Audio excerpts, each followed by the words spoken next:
आदाब, मेरा नाम डॉक्टर सुवर्चला है। मैं जीवा फर्टिलिटी सेंटर्स में साइंटिफिक डायरेक्टर हूँ। क्या एक्टोपिक प्रेगनेंसी बार बार हो सकता है? ये एक्टोपिक प्रेगनेंसी जो है अगर बार बार हो रहा है या होने के चांसेस हैं, ये पर्सन टू पर्सन डिपेंड होते हैं उनके इंडिविजुअल फैक्टर पे। यानी कि एक महिला को अगर एक्टोपिक प्रेगनेंसी बार बार हो रहा है, इसका मतलब ये नहीं कि उनके खानदान में उनके बच्चों को या उनके बहनों को भी हो। उनके इंडिविजुअल फैक्टर्स पे आधारित होता है ये इशू। एक्टोपिक प्रेगनेंसी होने की वजह से फ्यूचर में भी एक्टोपिक प्रेगनेंसी होने के चांसेस जरूर इंक्रीज होते हैं, बट ये गारंटी नहीं होता कि आगे वाले प्रेगनेंसीज भी एक्टोपिक ही होंगे। कुछ ऐसे फैक्टर्स होते हैं जिनकी वजह से इसके चांसेस बढ़ते हैं। आइए उनके बारे में जानें।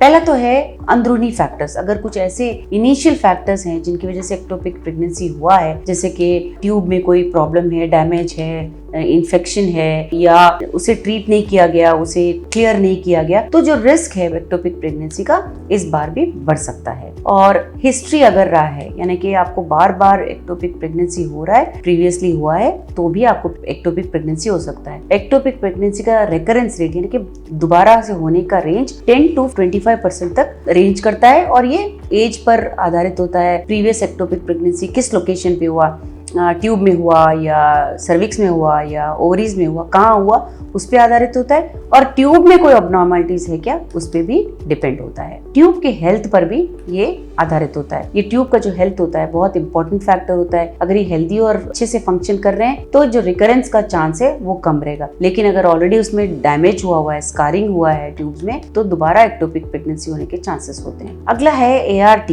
असिस्टेड रिप्रोडक्टिव टेक्नोलॉजीज, जैसे कि IVF। इसमें चांस ऑफ एक्टोपिक प्रेगनेंसी कम होते हैं, नेचुरल प्रेगनेंसी से भी कम।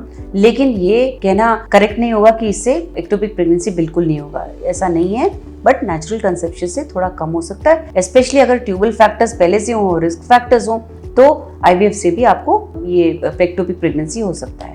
लेकिन आजकल स्कैन्स, अल्ट्रासोनोग्राफी इतने एडवांस्ड हो गए कि अर्ली डिटेक्शन कर सकते हैं, पहले ही पता लगा सकते हैं, मैनेजमेंट ठीक से किया जा सकता है। और अगर ये सब किया जाए तो बार बार होने के चांसेस भी कम होते हैं। एक्टोपिक प्रेगनेंसी अगर पहले हुआ है तो इस बार जब प्रेगनेंसी आए तो उसे क्लोज मॉनिटरिंग करें। पहले ही अगर कुछ प्रॉब्लम लग रहा है तो उसे अर्ली इंटरवेंशन यानी कि पहले ही उसे सॉल्व करने की कोशिश करनी चाहिए, ताकि आगे वाले प्रेगनेंसीज पे इन्फ्लुएंस यानी कि उसका असर कम हो। इसके बारे में और जानकारी के लिए अवश्य जीवा फर्टिलिटी सेंटर्स आइए। धन्यवाद। हमने इस वीडियो बनाने के लिए बहुत मुशक्कत की है। मेहरबानी करके हमें लाइक और सब्सक्राइब जरूर कीजिएगा। शुक्रिया।